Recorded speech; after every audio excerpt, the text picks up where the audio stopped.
Perkenalkan, nama saya Simpson Salim dari kelas M2 NIM 2110417-352. Pada video kali ini saya akan membahas tentang sistem informasi dalam perusahaan. Seperti yang kita tahu, setiap perusahaan atau bidang usaha pasti memiliki atau menerapkan sistem perusahaan agar perusahaan tersebut dapat berjalan dengan baik. Manfaat dan tujuan penggunaan sistem informasi dalam perusahaan ialah untuk menyediakan informasi yang ingin digunakan untuk merencanakan, mengendalikan, mengevaluasi, serta melakukan perbaikan yang berkelanjutan. Juga untuk menyediakan informasi dalam mengambil keputusan penting. Salah satu perusahaan yang akan saya bahas adalah perusahaan yang memproduksi berbagai macam produk makanan. Nama perusahaan tersebut adalah perusahaan PT Indofood Sukses Makmur Tbk. Sejarah singkat dari perusahaan PT Indofood Sukses Makmur Tbk sebagai berikut. PT Indofood Sukses Makmur Tbk didirikan di Republik Indonesia oleh Sudono Salim pada tanggal 14 Agustus 1990 dengan nama PT Panganjaya Inti Kusuma dan memulai kegiatan usaha komersialnya pada tahun 1990. PT Indofood Sukses Makmur Tbk berkomitmen untuk menghasilkan produk makanan olahan yang bermutu, aman, dan halal dikonsumsi. Aspek kesegaran, higienis, kandungan gizi, rasa, praktis, aman, dan halal dikonsumsi senantiasa menjadi prioritas Indofood untuk menjamin mutu produk yang selalu prima. Komitmen yang terus dijaga oleh PT Indofood Sukses Makmur Tbk tersebut dapat dibuktikan dengan citra yang baik disandang oleh PT Indofood Sukses Makmur Tbk dan predikat sebagai perusahaan makanan dan minuman terbesar di Indonesia. Dalam beberapa dekade ini, PT Indofood Sukses Makmur Tbk telah bertransformasi menjadi sebuah perusahaan total food solution dengan kegiatan operasional yang mencakup seluruh tahapan proses produksi makanan, mulai dari produksi dan pengolahan bahan baku hingga menjadi produk akhir yang tersedia di rak para pedagang eceran. Kini Indofood dikenal sebagai perusahaan yang mapan dan terkemuka di setiap kategori bisnisnya. Dalam menjalankan kegiatan operasionalnya, Indofood memperoleh manfaat dari ketangguhan model bisnisnya yang terdiri dari 4 kelompok usaha, strategi yang saling melengkapi, yaitu produk-produk konsumen, bermerek, bogasari, agribisnis, dan distribusi. PT Indofood Sukses Makmur Tbk mempunyai visi dan misi sebagai landasan pedoman perusahaan. Kemudian di bawah ini ada landasan dan pedoman yang dipegang oleh PT Indofood Sukses Makmur Tbk dalam usahanya, yaitu visi perusahaan menjadi perusahaan total food solutions. Misi perusahaan memberikan solusi atas kebutuhan pedagang secara berkelanjutan, senantiasa meningkatkan kompetensi karyawan, proses produksi, dan teknologi. Kami memberikan kontribusi kesejahteraan masyarakat dan lingkungan secara berkelanjutan, meningkatkan stakeholder value secara berkesinambungan, dan tujuan didirikannya PT Indofood Sukses Makmur Tbk adalah yang pertama, memperluas bidang usaha secara terus-menerus melalui bidang usaha internal maupun mengembangkan usaha strategis. Yang kedua, mengurangi biaya transportasi. Yang ketiga, selalu meningkatkan kesejahteraan karyawan. Yang keempat, mensuplai daerah lain yang selalu kekurangan persediaan barang. Dan yang kelima, berperan serta dalam pelestarian lingkungan hidup dan peningkatan kesejahteraan masyarakat. PT Indofood Sukses Makmur Tbk menggunakan 4 sistem informasi. Nah, sistem informasi yang digunakan yang pertama ada Executive Informations, yaitu sistem informasi eksekutif adalah suatu jenis manajemen sistem informasi untuk memudahkan dan mendukung pembuatan keputusan yang dibutuhkan eksekutif senior dengan menyediakan kemudahan akses terhadap informasi, baik dari dalam maupun dari luar, yang relevan dengan tujuan organisasi. Nah, tugas ini sendiri dipegang oleh direktur utama yang dibantu oleh 8 orang direksi lainnya. Direktur utama bertanggung jawab dalam mengembangkan arahan strategis, perseroan, dan memastikan seluruh target dan tujuan dapat tercapai. Yang kedua, decision support system atau pendukung keputusan adalah bagian dari sistem informasi berbasis komputer, termasuk sistem berbasis pengetahuan atau manajemen pengetahuan, yang diterapkan untuk mengambil keputusan dalam suatu organisasi atau perusahaan. Posisi ini dipegang oleh direksi yang bertugas untuk membantu direktur utama dalam mengelola usaha perseroan. Kemudian ada Dewan Komisaris yang memiliki tugas untuk mengawasi dan menjalankan kegiatan dan mengelola perseroan. Yang ketiga ada Manajemen Information System atau Sistem Informasi Manajemen.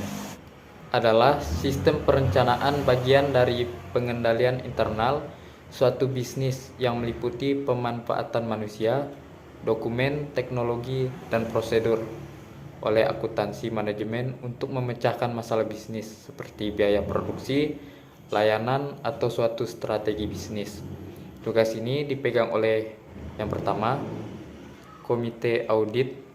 Komite audit dibentuk dan disusun untuk memenuhi ketentuan dalam peraturan Badan Pengawas Pasar Modal dan Lembaga Keuangan. Misi komite audit adalah membantu Dewan Komisaris PT Indofood Sukses Makmur Tbk dalam menjalankan peran pengawasan dengan mengkaji laporan keuangan perseroan. Yang kedua dipegang oleh audit internal. Audit internal bertanggung jawab untuk mengevaluasi efektivitas sistem pengendalian internal Indofood, memastikan bahwa seluruh prosedur telah dilaksanakan sesuai dengan ketentuan dan tepat waktu, serta memastikan reliability informasi operasional dan keuangan serta kepatuhan atas ketentuan dan kebijakan perseroan. Di samping itu, audit internal juga bertanggung jawab kepada direksi dan bertugas untuk melaksanakan audit dan mengawasi operasi perseroan untuk memberikan keyakinan bahwa pengelolaan di semua tingkatan telah dilaksanakan secara baik. Audit internal secara berkala disampaikan kepada anggota komite audit direksi. Yang ketiga dipegang oleh sekretaris perusahaan. Sekretaris perusahaan bertugas sebagai penghubung antara perseroan dengan institusi pasar modal, pemegang saham, dan masyarakat. Sekretaris perusahaan juga bertanggung jawab untuk memastikan kepatuhan pada peraturan dan ketentuan pasar modal, memberikan saran kepada direksi tentang perubahan peraturan, serta mengatur pertemuan direksi. Yang keempat dipegang oleh manajemen operasional.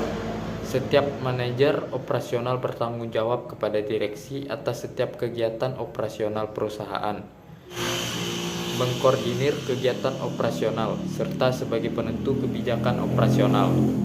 Yang kelima dipegang oleh manajemen koperasi. Setiap manajemen koperasi memiliki fungsi masing-masing sebagai pengelola kegiatan perseroan. Yang keenam dipegang oleh investor relations. Investor relations memiliki tanggung jawab utama untuk mengkomunikasikan secara produktif kinerja keuangan perseroan maupun informasi lainnya secara konsisten dan transparan kepada analisis maupun investor. Yang ketujuh dipegang oleh pengendalian internal dan manajemen risiko. Manajemen Indofood bertanggung jawab dalam pembentukan dan penerapan pengendalian internal yang memadai, perkiraan risiko dan pengelolaan risiko melalui sistem yang dirancangkan untuk memberikan keyakinan yang memadai bagi manajemen dan direksi. Terus sistem informasi manajemen yang terakhir adalah Transaction Processing System Transaction Processing System adalah sistem informasi yang terkomputerisasi yang dikembangkan untuk memproses data-data dalam jumlah besar untuk transaksi bisnis rutin seperti daftar gaji dan inventarisasi. Tugas ini sendiri dipegang oleh divisi pada manajemen operasional, antara lain divisi mie instan, divisi packing, divisi dairy, divisi nutaris dan makanan khusus, divisi snack food, divisi food sessionis, divisi internasional, divisi bogasari, divisi agribisnis, divisi distribusi.